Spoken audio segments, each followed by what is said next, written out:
In this video, I'm going to say something that will surprise you all. Now, I've been using the Galaxy Z Fold 7 daily for almost a year now, and it's, definitely my all-time favorite smartphone ever. I mean, I just can't seem to put the darn thing down. It's such an amazing phone, but there is a problem. The longer I use this phone, the more some of its flaws start to really stand out and become annoying, I would say. So today I'm not talking about, like the good stuff like we usually do. So let's focus on some of those annoying compromises. The partially frustrating ownership user experience and some of, the worst features found on the Z Fold 7 that not a lot of people are talking about. So let's go ahead and jump in. Now, let's start off with probably my current biggest complaint, battery life. Now, for a while there, after I got this phone, battery life actually was pretty decent. In fact, I'm going to say solid battery life, especially given the size of this phone, right? It's a huge phone. It's been super efficient, especially once the software or machine learning learned my usage habits, I would say. But fast forward 10 months later, and I am noticing a slight battery degradation already. And look, this is not me saying that battery life here is terrible or anything like that. In fact, as I already mentioned, this phone is particularly efficient. It is highly efficient to be doing what it's doing with a 4400 milliamp hour battery size, powering, as I mentioned already again, this gigantic inner display and the outer display at the same time. But even with that level of efficiency though, reality is still catching up, and I have been finding myself putting it to charge earlier and earlier in the evening. Now, again, to be fair, part of this comes down to the fact that I am a power user, and I know that, right? And I'm also a power user who is trying to get his money worth. So the way I use this phone definitely plays a role here. I don't particularly baby this phone at all. As a matter of fact, I've already dropped it a few times. And over time, as I've continued to, use it, instead of mostly staying on the cover screen like I used to, I am finding myself constantly opening this thing up to use the gigantic display for multitasking. Be generally what I go for, running split screen apps, also watching content, right? Which I do a lot on this particular device here. Watching content here, editing photos and videos, and so much more. I mean, doing all of that has definitely been amazing. It's been a blast, but clearly the price for that is, battery life, as I'm coming to find out. Now, at the end of the day, this is, Samsung's ultimate futuristic smartphone experience, right? I mean, I still love it.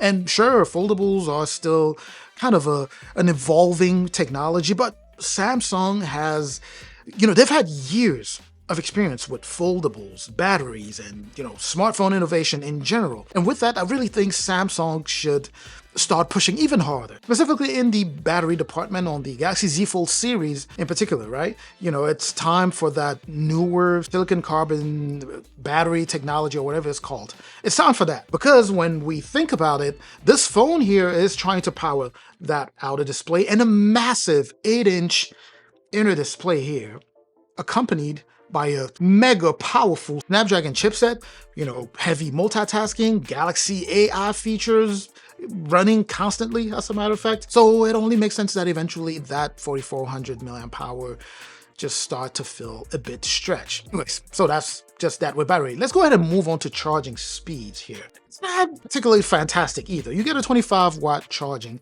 on here, right? And again, I gotta admit, it didn't seem like a big deal when the battery was solid, but now that the battery is showing me that it's gonna drain slightly faster over time, little by little. So as I'm seeing that, the slower charging speeds are becoming a lot more noticeable, right? Because you can't just plug it in, for 10 minutes and magically get hours of usage back. But with this phone here, I got to be very intentional on how or when I plan my charging, so that I don't run out of battery in the middle of the day or anything like that, right? And also, this does not come with Qi 2 magnet, right? So I do have this case here that you can attach because it does have the magnets, but the phone itself does not come with Qi 2. So if you want that, Qi 2 magnet experience, well, you would have to buy a special case in order to do that, which actually is a nice segue into the next frustrating part of owning this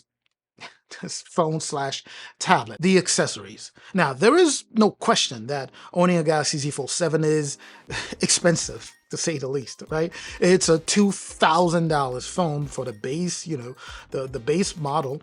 And with that comes expensive accessories as well, especially if you are looking for good ones, that the ones that offer a balance of style and protection without bulking up your device. Now, sure, you can hop on Amazon and get yourself a $30 case. They're all over Amazon, but you would be giving up either style or protection or even a combination of both, because most cases that you would find online are either super bulky, they don't necessarily look great. Again, this is pretty subjective. I mean, some people out there might find them, to look nice. Personally, I prefer the ones that are, I'm going to say, sleek, like this one here.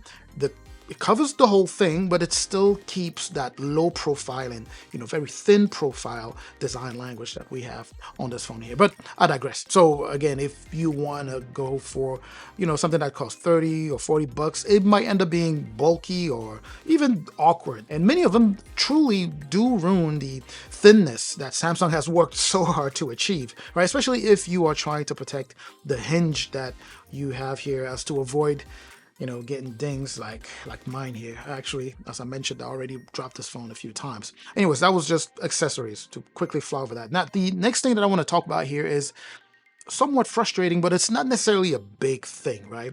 And it is the, ownership, let's call it the durability anxiety, right? Even though the phone is very well made, there is still that anxiety that you have that, well, if I were to drop this phone, it just seems fragile, even though it's very well built. So that Z Fold durability anxiety is not necessarily rooted in reality, at least not as much as you may think, simply because Samsung has had a ton of experience building these foldables, and this particular one is actually much more durable than other foldables out there. Samsung has improved these phones a lot over the years. They've gone through a good chunk of trial and error, and they are finally getting it. Now, I'm only bringing up this part again because even after all of the improvements, the anxiety doesn't necessarily seem to fully go away. Even for someone like myself who is experienced with these foldables, I've had foldables since the first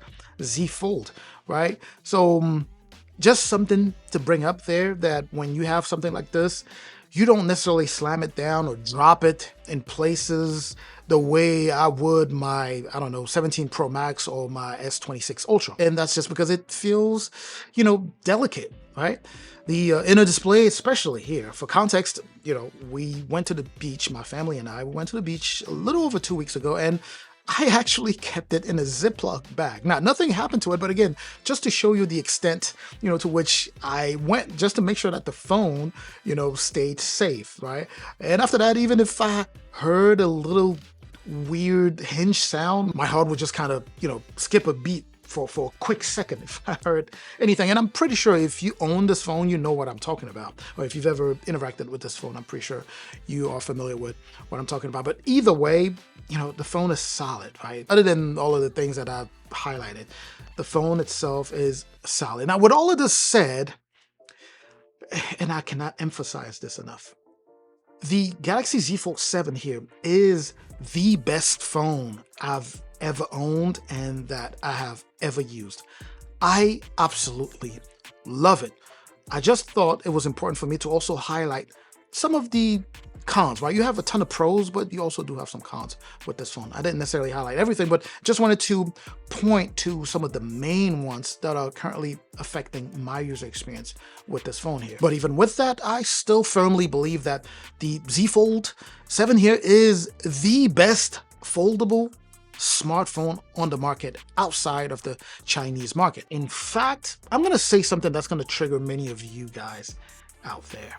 Yeah, I'm going to say something that I'm going to stand by. When you combine Samsung's legendary design, right? I mean, I know it's subjective, but when you combine that top level design and build quality, Samsung's software experience, Galaxy AI features, the long-term software support, the ecosystem integration, Samsung's experience, I've talked about that already multiple times in this video, when you have that Samsung's experience in the foldable game, their overall reliability, Samsung's backing behind the Z Fold 7 here. This is the best foldable on the market, period. Now, I know what many of you guys are going to say. Many of you are going to get upset, and you're going to jump in the comment and start saying, well, the Oppo Find N23 or the Honor Magic V374 has 500,000 milliamp hour battery and the display is all that, so it's much better. Listen, that's your take, right? Just sharing my take, my subjective take. And, some people I know are going to be listing phones that they've never even actually seen in real life. Phones that they only know from, spec sheet and YouTube thumbnails.